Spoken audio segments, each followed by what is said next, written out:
ಸಂಘ ನಿಯಮಿತ ಮುಳಬಾಗಿಲು ವಾರ್ಷಿಕ ಸಭೆಗೆ ತಮ್ಮೆಲ್ಲರನ್ನು ಮತ್ತೊಮ್ಮೆ ಆಹ್ವಾನಿಸುತ್ತಾ ಕ್ಷೀರ ಕ್ರಾಂತಿಯ ಹರಿಕಾರರು, ಕೇಂದ್ರದ ಮಾಜಿ ಮಂತ್ರಿಗಳು ಹಾಗೂ ಈ ಸಂಸ್ಥೆಯ ಸಮಸ್ತ ವಶಪರವಾದಂತಹ ದಿವಂಗತ ಯುವಿ ಕೃಷ್ಣಪ್ಪರನ್ನ ಸ್ಮರಣೆ ಮಾಡ್ತಾ ವೇದಿಕೆಯಲ್ಲಿ ಹಸಿರಾಗಿರುವಂತಹ ನಿಮ್ಮ ನಮ್ಮೆಲ್ಲರ ನೆಚ್ಚಿನ ನಾಯಕರು, ಕೋಲಾರ ಕ್ಷೇತ್ರದ ಶಾಸಕರು ಹಾಗೂ ಈ ಸಂಸ್ಥೆಯ ಅಧ್ಯಕ್ಷರಾದಂತಹ ಕೊತ್ತೂರು ಜಿ ಮಂಜುನಾಥ್ ಅವರೇ, ಉಪಾಧ್ಯಕ್ಷರೇ ಹಾಗೂ ಎಲ್ಲ ನಿರ್ದೇಶಕ ಮಿತ್ರರೇ, ವೇದಿಕೆಯ ಮುಂಭಾಗದಲ್ಲಿ ಆಸಕ್ತರಾಗಿರುವಂತಹ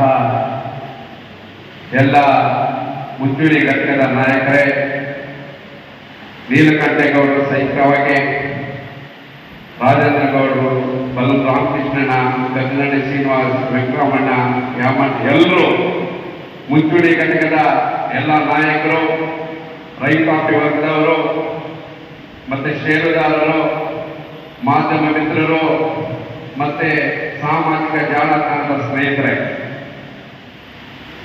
ಈ ಒಂದು ಸಮಸ್ಯೆಯ ಬಗ್ಗೆ ತಾಲೂಕಿನಲ್ಲೇ 3-4 ವರ್ಷದಿಂದ TMPCMS ಒಳ್ಳೆ ಕಾರ್ಯ ಮಾಡ್ತಾ ಇದೆ ಅಂತ ಮೆಚ್ಚುಗೆ ಗಳಿಸಿದೆ. 31/3/2024 ಎ ವರ್ಗದ ಷೇರುದಾರರ ಸಂಖ್ಯೆ 31, ಬಿ ವರ್ಗದ ಷೇರುದಾರರ ಸಂಖ್ಯೆ 2902, ಒಟ್ಟು 2933. ಇದರ ವಾರ್ಷಿಕ ವಹಿವಾಟು 3,09,00,000. ಈ ವಾರ್ಷಿಕ ನಿವ್ವಳ ಲಾಭಾಂಶ 18,34,000 ರೂಪಾಯಿ. ಇದು 2009-10ರಿಂದ ಇದರ ವ್ಯಾಪಾರದ ಪ್ರಮಾಣ ಗಣನೀಯವಾಗಿ ಏರಿಕೆಯಾಗಿದ್ದು 2009-10ರಲ್ಲಿ 245 ಟನ್ ಮಾರಾಟ ಮಾಡ್ತಾ ಇದ್ದಂತಹ ಸಂಸ್ಥೆ 2023-24ಕ್ಕೆ 2,000 ಟನ್ ಮಾರಾಟ ಮಾಡ್ತಾ ಇದೆ. ಅಂದ್ರೆ ಅಂಕಿಅಂಶಗಳಲ್ಲಿ ಹೇಳ್ಬೇಕಾದ್ರೆ 2009-10ರಲ್ಲಿ ಕೇವಲ 42 ಲಕ್ಷ ವಹಿವಾಟು ಮಾಡಿದಂತಹ ಈ ಸಂಸ್ಥೆ ಇವತ್ತೊಂದು ದಿನ 3 ಕೋಟಿ ರೂಪಾಯಿ ವಹಿವಾಟನ್ನ ಮಾಡ್ತಾ ಇದೆ. ಮತ್ತೆ ಸುಸಜ್ಜಿತವಾದ ಈ ಗೋದಾಮು ಬಳಕೆಗಳಿಗೆ ಮತ್ತು ಸಂಘದ ನಗದು ವ್ಯವಹಾರಕ್ಕೆ ಇಪ್ಪತ್ತು ಅವರಿಂದ ವಿಮೆ ಸಹ ಕೂಡ ಮಾಡಿಸಲಾಗಿದೆ. ಮಹಾದನ್ ಅಂತಹ ಫರ್ಟಿಲೈಸರ್ಸ್ ಕಂಪನಿ ಕೂಡ ನಮಗೆ ಡೀಲರ್ಶಿಪ್ ಅನ್ನ ಪಡೆಯಲಾಗಿದೆ. ಅದರಲ್ಲೂ ಸಹ ಏನು ಕರ್ನಾಟಕ ಸರ್ಕಾರದ ಯಶಸ್ವಿ ರಕ್ಷಣಾ ಯೋಜನೆ 582 ಕುಟುಂಬಗಳಿಗೆ ಈ ತಾಲೂಕಿನಾದ್ಯಂತ 2,198 ಜನರು ಇದಕ್ಕೆ ಇನ್ಕ್ಲೂಡಿಂಗ್ ಆಗ್ತಾರೆ. ಇದರ ಒಂದು ನವೀಕರಣದ ಕಾರ್ಯ, ನವೀಕರಣಕ್ಕೆ 2,68,000 ರೂಪಾಯಿಯನ್ನ ನಮ್ಮ ಸದ್ಯದ ಅಧ್ಯಕ್ಷರಾದಂತಹ ಕೊತ್ತೂರು ಜಿ ಮಂಜುನಾಥ್ ಅವರು ಅವರ ಸ್ವಂತ ಖರ್ಚಿಂದ ಈ ನವೀಕರಣವನ್ನ ಮಾಡಿರ್ತಾರೆ.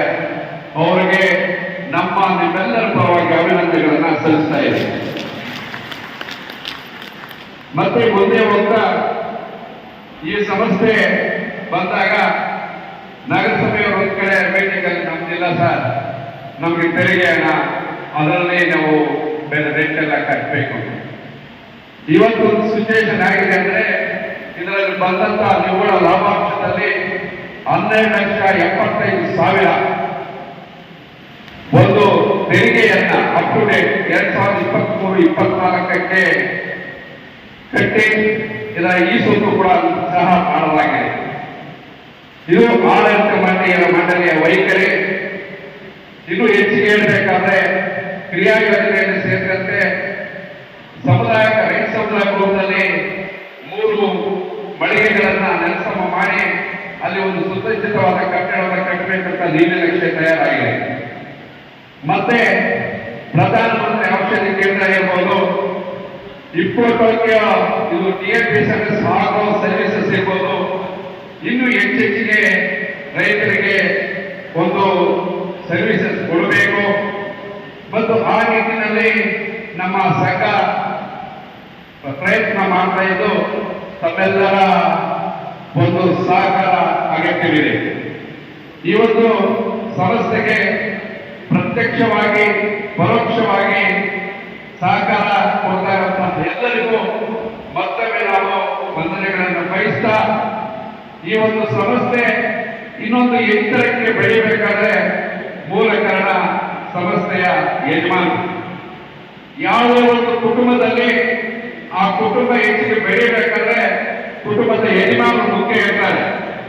ಹಾಗೆ ನಮ್ಮ ಸಂಸ್ಥೆಯಲ್ಲಿ ನಮ್ಮ ಅಧ್ಯಕ್ಷರು ಪ್ರತಿಯೊಂದು ವಿಚಾರದಲ್ಲೂ ಸಹ ಸಂಸ್ಥೆಯ ಆಗುಹೋಗುಗಳಿಗೆ ಸಂಸ್ಥೆ ಯಾವ ತರ ಬೆಳೆಯಬೇಕು, ಯಾವ ತರ ಬೆಳೆಯಬೇಕು ಅನ್ನೋ ನಿಟ್ಟಿನಲ್ಲಿ ಅವರು ಪ್ರತಿಯೊಂದು ಮೀಟಿಂಗ್ ಅಲ್ಲೂ ಸಹ ತಮ್ಮ ಅನಿಸಿಕೆಗಳನ್ನು ಹೇಳ್ತಾ ನಮ್ಮ ಅನಿಸಿಕೆಗಳನ್ನು ಸಹ ತಗೊಂಡು ಈ ಒಂದು ಸಂಸ್ಥೆಯ ಬೆಳವಣಿಗೆಗೆ ಎಲ್ಲರೂ ಕಾರಣರಾಗಿರ್ತಾರೆ. ಮತ್ತೊಮ್ಮೆ ನಾನು ನೋಡಿದಂತಹ ಅಪರೂಪ ರಾಜಕಾರಣಿಗಳಲ್ಲಿ ಭ್ರಷ್ಟಾಚಾರ ರಹಿತ ಮತ್ತೆ ಸೋಷಿಯಲ್ ಸರ್ವಿಸಸ್ ಅಲ್ಲಿ ತಮ್ಮ ಕೈಯಿಂದ ಏನಾದರೂ ಕೊಟ್ಟು ಸರ್ವಿಸಸ್ ಮಾಡೋ ಒಬ್ಬ ರಾಜಕಾರಣಿಗಳಲ್ಲಿ ನಮ್ಮ ಅಧ್ಯಕ್ಷರು ಸಹ ಅಪರೂಪದ ರಾಜಕಾರಣಿಗಳಲ್ಲಿ ನಮ್ಮ ಅಧ್ಯಕ್ಷ ಸಹ ಒಬ್ಬರು ಅಂತ ನಾನು ಹೇಳಕ್ಕೆ ಇಚ್ಛೆ ಪಡ್ತೇನೆ.